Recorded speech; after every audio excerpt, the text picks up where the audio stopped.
నేను చాలా జాగ్రత్తగా ఇటీవల కాలంలో ఢిల్లీ వెళ్ళినప్పుడు చంద్రబాబు నాయుడు గారు ప్రధానమంత్రి కలిసినప్పుడు ఇది రాష్ట్రానికి కావాల్సిన రాయితీలు ప్రత్యేక ప్రతిపత్తి కూడా జరుగుతున్నాయి కదా. ఆయన ఏం మాట్లాడారని ఆ రోజు జాగ్రత్తగా చూశాను నేను. ఆయన అడిగింది ఏంటో తెలుసా, రాజధానిలో మాకు పన్ను రాయితీలు ఇవ్వండి అడిగాడు.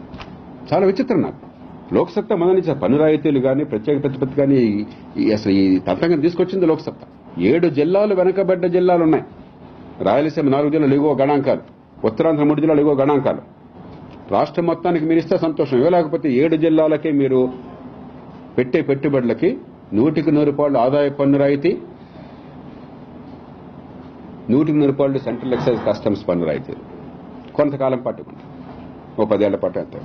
నేను అనుకున్నాను ఢిల్లీ పోతే ఇంత చాతుర్యం ఉన్న మనిషి, చాకచక్యం ఉన్న మనిషి, ఇంత అనుభవం ఉన్న మనిషి ఈయన ఢిల్లీ పోయి అది సాధించి వస్తారని నేను అనుకుంటే మా రాజధానికి రాయితీలు ఇవ్వండి వచ్చాడు. అంటే మీకు అసలు అమరావతి తప్ప రాజధాని తప్ప జనం లేదా? ఇప్పుడు ఆ కృష్ణా గుంటూరు జిల్లాలో అమరావతి బయట ఉన్న వాళ్ళు జనం కదా. దానికి ఇంత ఆర్భాటం ఇదేది పెద్ద మీరే సోమనాథ్ దేవాలయం కడుతున్నారా మీరు ఏమన్నా?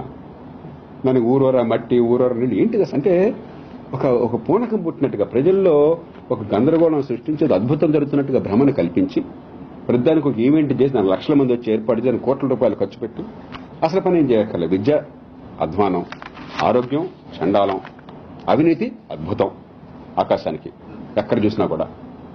మనకేం నన్ను అనుమానం లేదు ఎవరికి. ఇసుక దగ్గర నుంచి మీకు ఎక్కడ అవినీతి లేదు ఎక్కడుంది?